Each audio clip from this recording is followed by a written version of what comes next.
No use mean business meaning useless. No use mean business meaning useless. No use. So you bought something from the supermarket. It is beautiful. It is fancy. Good. You give it in the showcase. So your mommy asked you, "Dear, that yes, how much that is?" Mommy, it was 15,000. 5,000, 15. That down worth 15,000. Very expensive. How can you know, mommy? I cannot use it. So I like it because it is beautiful. It is fancy goods. You waste the money. It is no use. Mommy tell you this one. No use means useless. No use means useless. Another no use is serious. Another news. What is serious? They were didn't about it. Serious. So no use by any form. No use. So if you do something, you cannot get any benefit. But you cannot get any benefit. But you must say no use. No use by any form. For example, you teach your brother about the English mathematics, but your brother is a very lazy one. He cannot concentrate on the lesson. I'm telling you. So you explain to your brother one time cannot understand, two times cannot understand, three times, four times cannot understand. So you lose your patience. What I lose patience. So it is no use teaching you. What I know you teaching you. It is no use teaching you. It is no use going there. It is no use saying. It is no use reading. Do you understand? So when I studied English in the British School of Language in New Delhi, so one day in the classroom, I used this like practically. So I studied at the advanced level class. The student population not very big, small, only the 12 30%. So one day my teacher, Mr. Dax, asked the student, "Dear student, so you have studied now in the advanced levels for 6 months, 7 months, 8 months. You began the MATUA student. MATUI, what is MATUA? So today let us discuss about our religion. Because if you want to discuss about the religion, you must be Makiwa. Or you must be Makiwa. Because there's a lot of dispute between the two religions. Or a dispute. That's why you must be Makiwa. So the teacher said, you are just now, you become Makiwa student. So let us discuss about our religion. So he asked, my teacher, Mr. Da, asked the student, "Hey, dear student, what is your religion? What is your religion?" So in the classroom, majority students are Hindu. Majority, or a majority. Correct. So Muslim Christian, they are minority. What a minority. So I'm only one Buddhist in the class. I'm only one Buddhist. Buddhist means a person who believes in Buddhism. A person who believes in Buddhism. Buddhism Yogi do. It is called Buddhism. So I'm only one Buddhist in the class. That is why my teacher Mr. That said, "Hey, dear student, your classmate Mr. Meja, he is a Buddhist. So if you want to know about Buddhism, ask him." So my teacher said, "So I'm responsible to answer this question. What I'm responsible." So that is why I stand in front of the class. So I introduce myself to my classmate. "Dear classmate, my name is Mr. Mehta. I'm from Myanmar. I'm Buddhist. Just now our teacher Mr. Das said, if you want to know about Buddhism, ask me." But before I answer your question, I would like to confess. What I confess. So I'm Buddhist, but I'm every Buddhist. Not intellectual Buddhist. I'm every Buddhist. A-V-R-E-T. Every Buddhist means my father Buddhist, my mother Buddhist. I become automatically Buddhist. It is called every Buddhist. What is called in Myanmar? I'm not intellectual in Buddhism. Intellectual means a person who studied one subject for 5 years, 10 years. It called as intellectual. Intellectual means a person who studied one subject for 5 years, 10 years. Intellectual. What is called in Myanmar? I'm not intellectual Buddhism. But just now, so when I was here, I joined the monastery. My presiding man told me there's some Buddhist person. So as far as I know, I'm trying to answer. Or as far as I know. Alright, so you can ask about Buddhism. So all the students in the classroom, they ask a lot of questions about Buddhism because they are interested in Buddhism. They ask a lot of questions. And then 2 questions are very important. So you should know that there's 2 questions. So the first one, so there's this student, I still remember, he studied in the Delhi University, majoring in history, MA student. He has a lot of knowledge. So he asked me this question. He asked me, "So Mr. Meja, I would like to put a question to you. Very poor English. I would like to put a question to you. I want to ask you, Mabu. I would like to put a question to you." Okay, welcome dear friend. Which one would you like to know? So he said this one. "How can you solve the rule of the universe by your Buddhism?" He asked me this question. How can you solve, as well as we solve, the rule of the universe, the rule of the universe by your Buddhism? So universe means there's a sun, around the sun there are 8 planets, 9 planets moving around the one sun. There's one unit. One unit is one universe. What is called in Myanmar? So how can you solve the rule of the universe? University below, Suddenly how can you solve the rule of the universe? Buddhism. He asked me this question. So this young man, he knew that this question, but he asked me this question, asked me He asked me on purpose. What are on purpose? Because all over the world there are four major religion. Major religion. The older one is Hinduism, second one Buddhism, the third one Christian, the fourth one is Muslim. So out of the four religions, three ideas are same. Out of the four religions.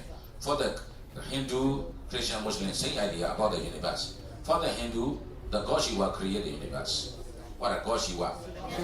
So powerful God Shiva. Shiva Nafiyaya, God created the universe for the Hindu. For the Christian, so in the heaven there is a God. Or in the heaven, the God created the universe for the Christian. For the Muslim, Allah created the universe. Allah created the universe for the Muslim. So three ideas say. But for our Buddhists, our Lord Buddha never say who created the universe. Our Lord Buddha never say who created the universe. So that is why I reply, dear friend, it is know you knowing the rule of the universe. What I know you knowing. He is not satisfied with my answer. But he is not satisfied. So why do you say this, man? Why do you say? So because it is not our ultimate aim. It is not our final aim in our Buddhism. But it is not our ultimate in our Buddhism. And also it is not our not final aim, not important aim for our Buddhism. So what is your important aim? What is your final aim? He asked me. Our final aim, our ultimate aim is to stop the cycle of rebirth. Our final aim, our Buddhist final aim, to stop the cycle of rebirth. Cycle, C-Y-C-L-E cycle or rebirth, R-E-B-A-T-H, rebirth. You are born again and again in the 31 planes of existence. What in the 31 planes of existence? Those are the ones you are born again and again. You are going on in the cycle of rebirth. Cycle of rebirth.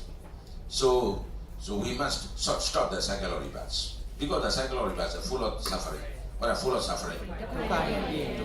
Full of suffering. For example, just now you are so lucky. You were born in the human boat. You were born. As soon as you were born, you laugh, haha, you cry. So you have a body. You have a body. Your body is full of suffering, full of deceit. What are full of deceit? So you suffer one deceit from another. You suffer from one deceit from another. So your mom will carry you to the clinic, inject you. So in this way you grow older. When you are 5 years old, you cannot stay at your house. When you are 5 years old, you must go to school. But you don't want to go to school. Your mom will pull. You don't want to go to school. Finally, you leave the school. When in the school, you meet the teacher with a gay. But you meet the teacher with a gay. So the teacher forces you. You don't like it, but you are afraid of gay. So you reach like in this way, you pass the primary school, middle school, high school. After you pass the test standard, you cannot stay at your house leisurely. You cannot stay at your house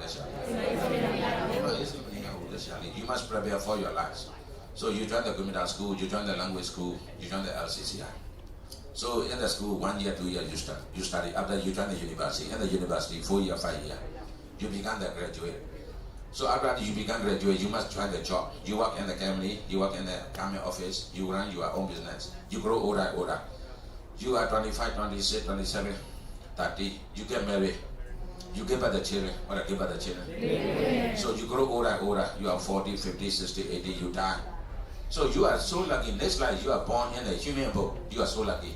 Not in the animal book. Not in the animal book. So it's not people about you are born in the human book. So as soon as you were born, you cry again, you cry. The other one body, you suffer from one disease after another. So when you are 5 years old, you must go to school. So your mommy pull. You don't want to go to, but finally you reach the school. At the school, you meet the teacher with a gay. The teacher for you read your previous life, I finished degree. I finished degree. Previous life, but no one accepted it. You must again start again. Next life also start again. You are going wrong in the cycle of rebirth. Do you understand? So this one says cycle of rebirth. That's when you grow or you suffer from the sea. You meet the death. Not good. This one says. So that is why the cycle of rebirth is full of suffering. So we must stop the cycle of rebirth. This is our ultimate aim. A very good idea. But another question. How can you stop cycle of rebirth? Another question. How can you stop the cycle of rebirth? Okay. I explain to my friends. So our Lord Buddha taught us how to stop cycle rebirths. What our Lord Buddha taught us. If you want to stop the cycle of rebirths, so firstly, you must know the four noble truths. Four noble truths. The first one is suffering. The first truth, suffering. Second truth, the cause of suffering. The mudya. The third one is cessation of suffering. Stop, cessation of suffering. The fourth one, the way to the cessation of suffering. Mecca, way. The way to the cessation of suffering. Suffering, the cause of suffering. Cessation of suffering. The way to the cessation of suffering. Four noble truth. What is called in Myanmar? You must know theory. This one's a theory. After that, you must practice the eight four parts. You must practice right speech. You must practice right exertion, right livelihood, right concentration, right exertion, right effort, right concentration, right mindfulness. It is called the noble eight four part. What a noble eight four part. You must practice. You must practice. After that, you observe your body. You are sure you observe your body because your body is full of sensation. What I say now, sensation, feeling, sensation. Our body is full of sensation. So we love the sensation. That is why we come back to the cycle of rebirth again and again. Because we are attached to the sensation. Well, we are attached to the sensation. Sensation I don't have. We're attached. We are attached to the sensation. So for example, you eat the food, very delicious food. So the food and you are touch. So you have the sensation. You like it very much. So you like it, you are attached. You know what I'm saying? So you listen to the song, very nice, you are attached. You are tied with the rope. What are you are tied? So you cannot liberate. What cannot liberate? Because there are a lot of wants, there are a lot of likes. So you are attached to the sensation. That is why we cannot liberate. We come back to the cycle of rebirth again and again. So if you cut out this attachment, you can liberate. So how can you cut out this one? So you observe this sensation. Sensation are basically there are two kinds. Pleasant sensation and unpleasant sensation. Or a pleasant sensation. Unpleasant sensation. So you observe the sensation, all the sensation, same character. They have the same characteristic. They have the same characteristic. Because that sensation, present sensation or unpleasant sensation, they are arising and passing away. Rising and passing away. Rising and passing away. Rising and passing away. So you understand the sensation, the characteristic sensation. So they are arising and passing away. They are not permanent. Do you understand?